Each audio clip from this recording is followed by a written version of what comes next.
by cross-border and across the line of control firing, followed by drone intrusions across the expanse of the Western Front through last night and in the early hours of the morning today. These violations were responded to robustly and dealt with as they must be.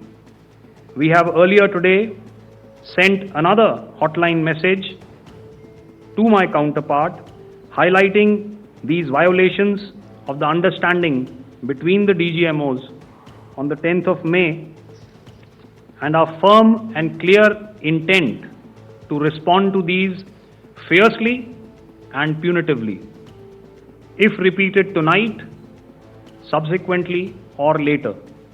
In this regard, I must inform all of you that the Chief of Army Staff has earlier today conducted a security review and has granted full authority to our Army commanders for counter actions in the kinetic domain in case of any violation by Pakistan.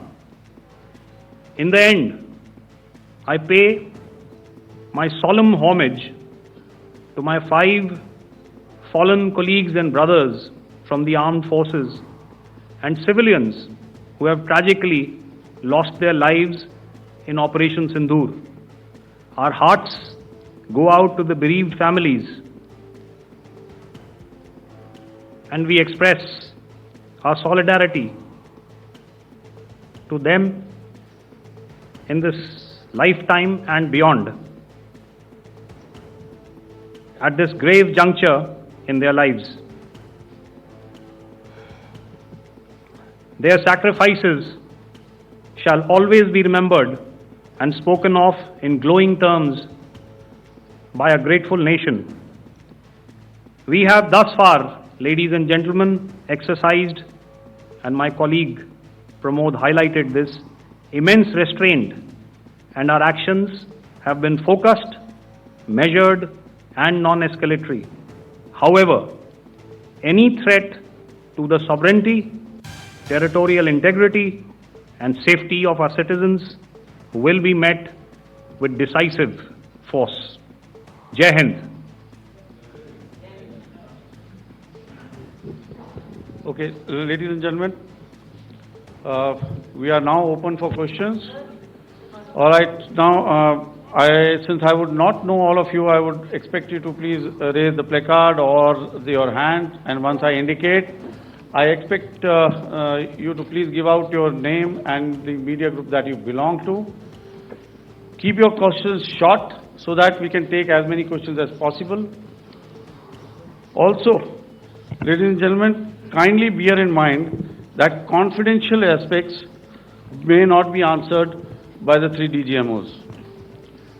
Right. I've got a lot of hands there. Let me start from the left. Left foot always in front when we start marching. So here we have to the left, okay. Yeah, 238. Hello. So this is Manas Pratimugyan from PTI, Press Trust of India. So the understanding that was reached yesterday on stopping the military operations and actions, was it for just 3 days? And what would be the cost escalation if there is violation of this understanding by the Pakistani side?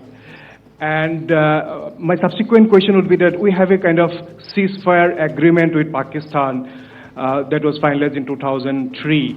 So will there be some kind of similarities in frameworks between the two kind of understandings, 2003 ceasefire agreement and the current understanding on stopping military operations? And again, what are the cost that will be incurring on Pakistan if Pakistan again resorts to this kind of terrorist activities, because we have made it very clear that the cost will be very high. So I would like to have your thoughts on it. Okay, so I'll answer the latter part of the question first. I also want to add that while the initial ceasefire agreement, as you correctly pointed out, is of the 2003 vintage, but I must remind you that in 2021, in the month of February, and this was Then when the crisis in eastern Ladakh was also on, the